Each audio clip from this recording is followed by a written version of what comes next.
Welcome back. You're watching the Sunday Talk Show here on the Arise Channel TV with me, Reuben Abati, in Nigeria's commercial capital, Lagos.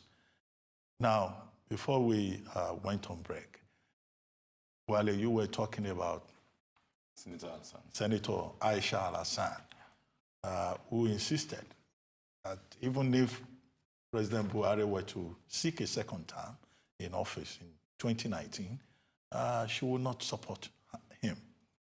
You just mentioned the governor of Ogun State, who said, look, she has shown courage, but she should have gone a step further and resign honorably, because at this position, they discourage other members of the cabinet. I guess because to the governor, that sounds like unusual rebellion against the system. But some other people have said, well, she was never a member of their party, and that when the president chose to make her a minister, they had advised against it. I would think that the president, knowing where her loyalty stands and still even making her a minister, is the kind of thing we should encourage. But Prisca, what do you think? Well, given that we're running a democratic system, I think it's important for people to be able to express their views. This may be her personal sentiment. I don't see it as a disloyalty to the current administration. It may just be her, personal views, like some people have ironically pointed out that is becoming a trend synonymous with Aisha's. Like you have Aisha 1 and Aisha 2. So I won't be quick to criticize her yet, because what it will do is people will be reluctant to express their true views.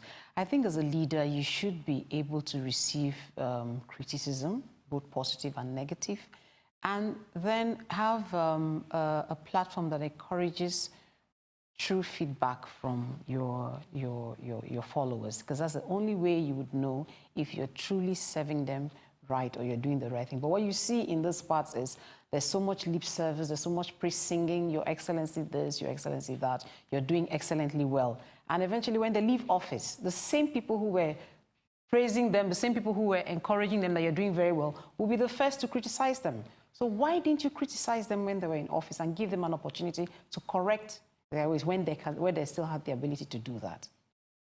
Wale, I come back to you. There have been some fallouts. There is a governor, and a minister exchanging brickbats over this particular issue. There have also been reports about the woman being investigated. Do you think that the intimidation, the harassment that seems to have attended a statement violates her right to free speech? I do not think so. And also, I think we should have expected that things like that would come up following that courageous declaration. And I also want to state that we couldn't have expected anything less from Al-Hassan. She has a history with Atiku. Atiku donated her into the cabinet, so she's exceptionally loyal to Atiku. And then she's been brought into the system to serve. And I think she's done her part by serving, conscientiously. Nobody has come up to say she hasn't done her bit as minister. But that some of the opinion that she probably saw the handwriting, that she could be one of those who would leave the cabinet in the pending reshuffling that we are hoping to see in another week or two, and that she probably, preempted the administration. That could also be true, but I don't think in any way our position should violate her right to free speech. And I also think it would be honorable for her to have established clearly where she stands, and saying that even if the president was going to seek re-election, she will still support that. I think she should just so much talk about this cabinet, likely cabinet reshuffle, but we'll discuss it when it happens. But something else happened in the last week that has engaged the attention of Nigerians: the floods in Benue. Over 100,000 persons were displaced. There are over 4,000 persons in various camps. About 11 communities were affected. Human tragedy of great proportions. But many Nigerians feel that the response from government was slow, was tardy, and has been so far inadequate. What do you think? I agree. In fact, I'm particularly worried. Much as I agree that some of these things are natural disasters that we may not be well equipped to contain, or rather tame considerably, but I think it also has to do to a very large extent with administration. I think capacity to manage some of these things is lacking with this government. And since the incident, what I've seen so far is not encouraging. When you look at the United States and what is happening, in the U.S., from Harvey to Irma now, when you see the rate of response, and then even the ordinary citizens coming up to assist one another, you can tell that that's the quintessential American spirit, like they call it. But in Benue, it is sad that even up till now there are no very distinctive approach to either taming this or even assisting those who have been affected already, and it's a sad one for me. Well, but I mean, Prisca, what's your own assessment? Because apart from government, I've seen a lot of Nigerians showing compassion, absolutely, calling for donations, going to the camps, which I think is a good development in Nigeria. But again, in terms of what government has done, we didn't have early warnings as we had in the United States, and we didn't quite see the capacity to deal with the emergency. Well, in fairness, even with all the advanced technology in the US, I want to beg to say that they also could not preempt the enormity of both Irma and Harvey. So it's not immune to Nigeria alone. As bad as the Benue crisis is, I'm aware that most charity organizations, churches, have all moved out to support the government. It's not a responsibility that should be left to government alone. Sure. Yes, even though government has failed us, but we as individuals should also be responsible for one another. In any way we can support individuals, organizations, we should try as much as possible to alleviate the sufferings of those who have been displaced as a result of the flooding. Well, I mean, that sounds interesting, but how about early warning signs? It's like every time there is a natural disaster in Nigeria, the people are caught napping, stranded, and that in itself deepens the extent of the tragedy. That's what in some other places, the people will have been evacuated, they will have left the place. Yeah. It's like in Nigeria, we wait every year for the flood to come, and then we lament and we resort to prayers. Let me ask you a question. How much attention is paid to education and research?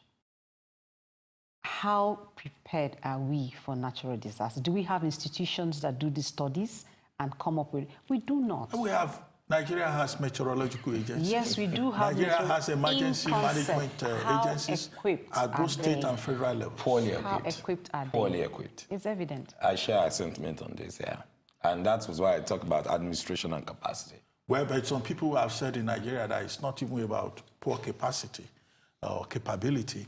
It's also about the political will. Because while the devastation in Benue occurred, our leaders were on Salah holiday. And no Nigerian leader showed up in Benue, apart from the governor perhaps, to sympathize until after the Salah holidays. So the disaster continued. The holidays seem to have been more important. And worsened.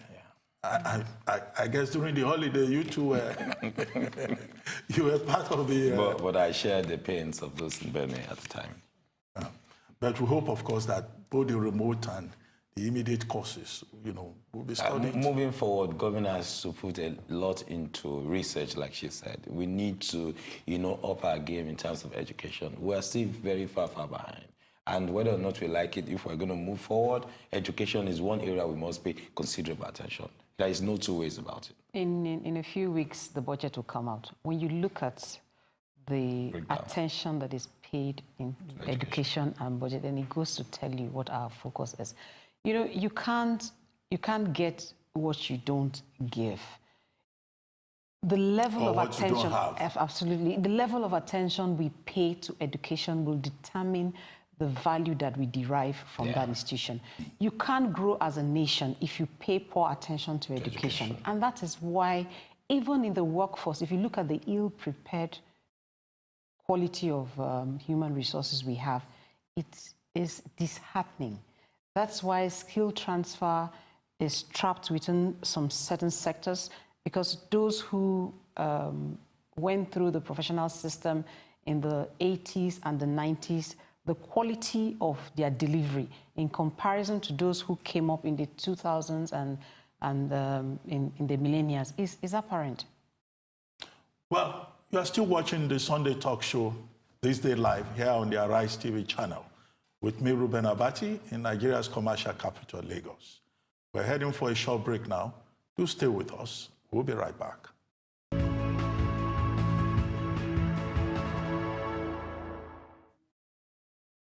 Welcome back to This Day Live, the Sunday talk show here on the Arise News channel. I'm Reuben Abati.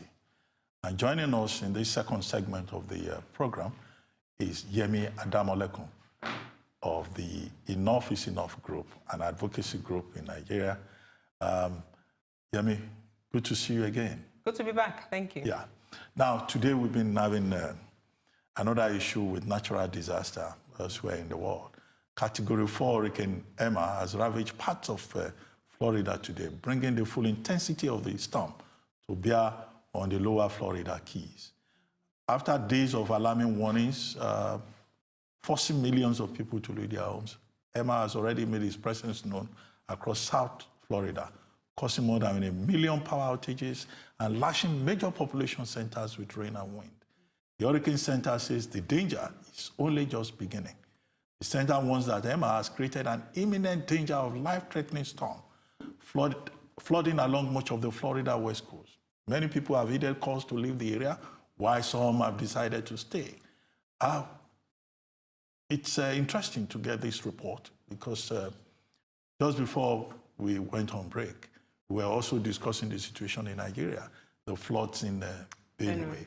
And in the last 2 weeks or so, there have been all kinds of natural disasters all over the world, in the Caribbean, in the United States, even in Asia, in parts of Asia, and also right here in Nigeria. It's as if man is under threat from nature. You are just joining us, and you must have been monitoring this natural phenomena. What are your thoughts on this conflict between man and nature? I think for me, I'll just focus on Nigerian response. I think it was either the NEMA DG who said Benue residents should be grateful that he stopped his Salah holiday to come and see what is going on. As far as I know, the federal government hasn't allocated any sort of aid or package for Benue State. But as you mentioned earlier, the vice president eventually went 9 days after. Now, even though Trump went and got a bit of backlash, then went back again in sort of a different mood. But I think, which is consistent with us in how we respond to natural disasters and people who are hurting. So yes, we do have a meteorological agency. There were warnings. Benue flooding wouldn't be the first time, but people are very reluctant to leave their homes until the floods are upon them. But in terms of our response to these natural disasters, both as individuals, people who are in the path of the storm, the communities, the state government, and federal government for these issues, it's still really, really subpar. And even if you look at, even when the vice president went, the images that were initially released were almost when he came in, so the whole euphoria of vice president, people waving, smiling, very different optics. Like a political rally. Exactly. So also not understanding optics. Later, I think it was yesterday that I began seeing photos of him at a camp looking at drugs and speaking to medical personnel. Very different dynamic. We are Nigerians.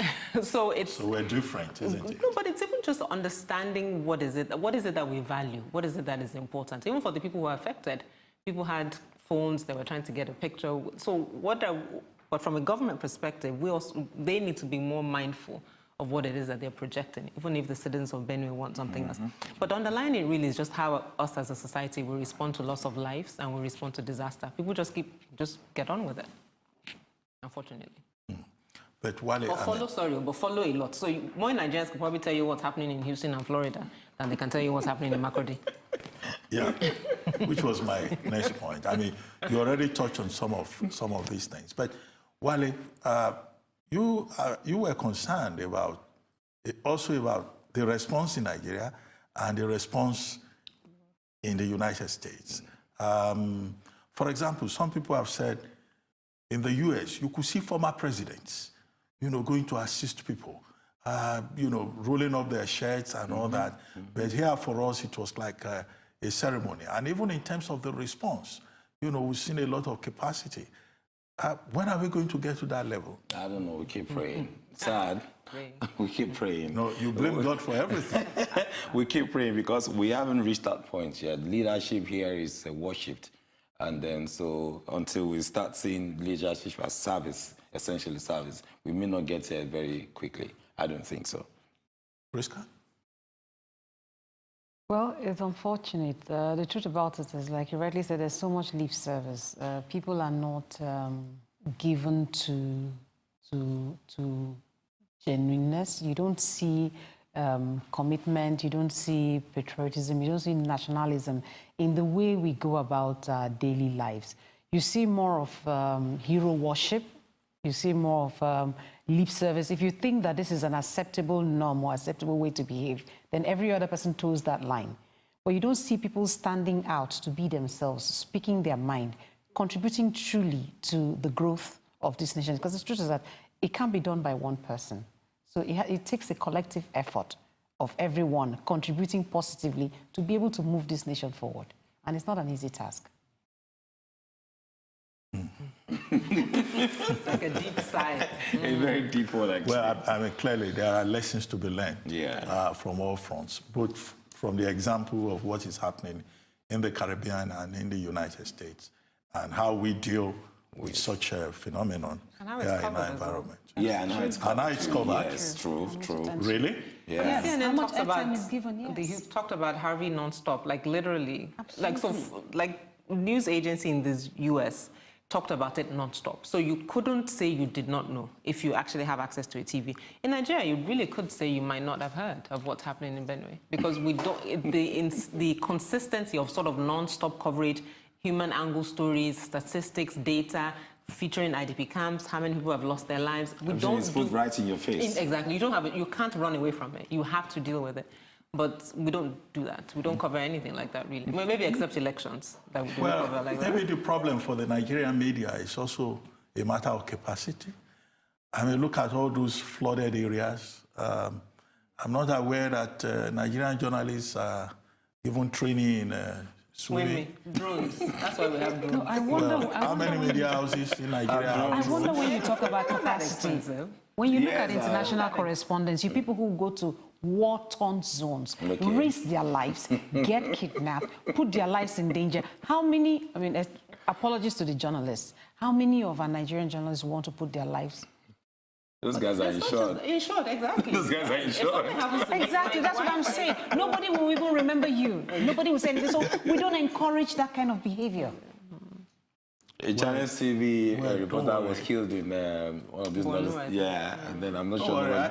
I believe that many Nigerian journalists would. They have the commitment, they have the courage, and we'll keep learning. It's a learning process. But if you are blaming the journalists, what of the people who went to the internally displaced persons camp and started stealing food items, or the people who made away with some of the donated relief materials? So it's not about journalists. No, you're right. It's probably, as you said earlier, about our society's values. There's a class you've also left out. What about those who actually set up charity projects and raise funds with the excuse of it going to those people and then they're diverted? Yeah, but at the same time, I think we should commend the various persons in civil society who have tried to fill what they perceive to be a gap on the part of government. Genuinely so. And have raised money. I mean, some people were even raising money on Instagram. And they were reporting, this is how much we have raised, just to generate the awareness. And there were persons who went on social media to say, Nigeria is paying too much attention to Hurricane Harvey. There is Hurricane Benue also.